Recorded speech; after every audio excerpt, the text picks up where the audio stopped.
Halo semuanya, perkenalkan nama saya Den Atasevi dengan NPM 221413106, mahasiswa program studi agribisnis. Jika berbicara tentang agribisnis, maka tidak lepas dari pembicaraan tentang subsistem agribisnis dan semua fungsinya. Agribisnis merupakan sistem yang sudah terintegrasi guna mencapai tujuan dan sistem tersebut pasti mempunyai beberapa subsistem yang berperan sangat penting dalam agribisnis. Apa saja macam-macam subsistem agribisnis? Dalam agribisnis terdapat beberapa subsistem yang dilakukan untuk mencapai tujuan dari sistem yang telah dibuat sebagaimana berikut. Yang pertama, subsistem agribisnis penyediaan dan distribusi sarana produksi, subsistem agribisnis budidaya usaha tani, subsistem agribisnis pengolahan hasil dan agroindustri, subsistem agribisnis pemasaran hasil pertanian, dan subsistem agribisnis jasa layanan penunjang. Nah, sekarang saya sedang di perjalanan menuju tempat pemasaran hasil pertanian, namun saya isi BBM dulu ya.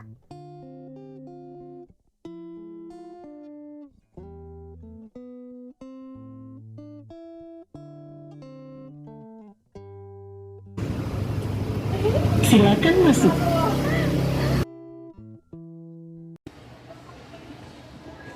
Pada subsistem pemasaran hasil pertanian ini terdapat kegiatan pemasaran atau distribusi dari hasil usaha tani maupun agroindustri. Distribusi maupun pemasaran yang dilakukan bisa terjadi pada pasar domestik maupun pasar luar negeri, yaitu ekspor.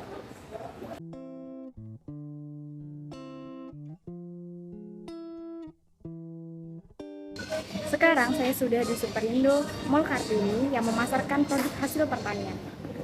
Superindo bersama PT Ewindo dan BNI menjalin kerjasama yang memungkinkan petani lokal menggunakan benih berkualitas tinggi dan menghasilkan produk hortikultura berkualitas sehingga layak jual di retail modern seperti Superindo dengan pasokan yang cukup dan berkelanjutan. Kerjasama yang dihasilkan juga memungkinkan petani lokal pemasok Superindo untuk berdaya dan memperoleh kemudahan pembayaran melalui dukungan lembaga perbankan yaitu BNI. Sebagai supermarket dengan banyak produk segar, Superindo memiliki kebutuhan untuk memasok sayur dan buah segar berkualitas secara rutin di semua gerainya guna memenuhi kebutuhan pelanggan.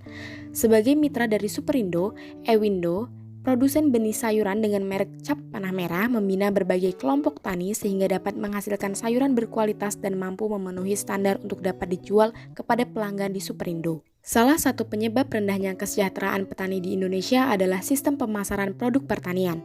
Petani-petani di bawah binaan Ewindo tidak hanya mengolah benih sayuran berkualitas baik, namun juga memperoleh dukungan untuk dapat memasok ke supermarket Superindo. Kerjasama Ewindo dan Superindo merupakan salah satu wujud nyata dalam upaya meningkatkan kesejahteraan petani sayuran Indonesia melalui solusi pemasaran dan sekaligus dukungan untuk memajukan industri hortikultura nasional. Di samping serapan untuk memenuhi kebutuhan pelanggan, Superindo juga mengupayakan petani bisa memperoleh pembayaran dengan periode yang jauh lebih pendek untuk menjaga perputaran modal yang stabil.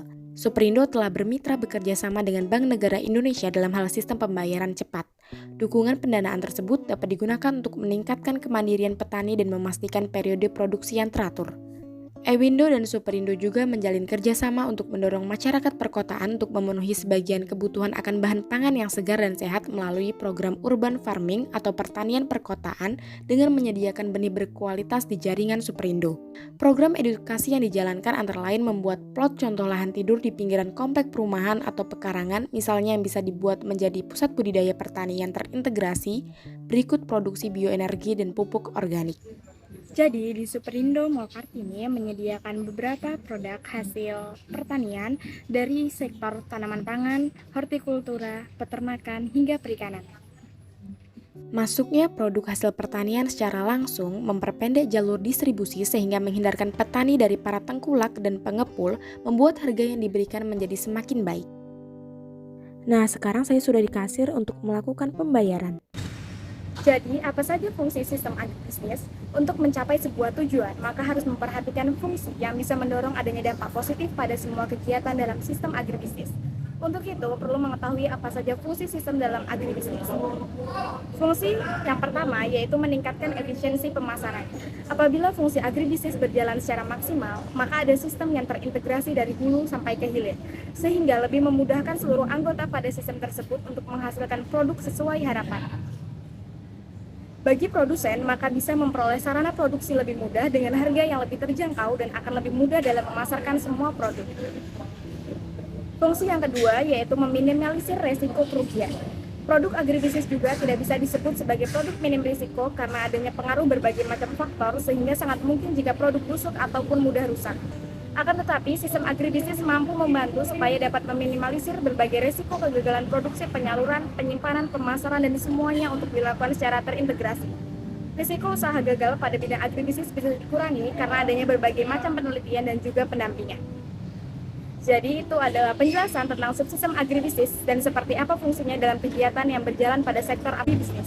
Apabila subsistem berjalan dengan baik sesuai fungsinya, maka juga berdampak pada kesejahteraan seluruh anggota dalam sistem tersebut. Sekarang saya sudah berada di perjalanan pulang. Terima kasih telah menonton video saya, semoga bermanfaat.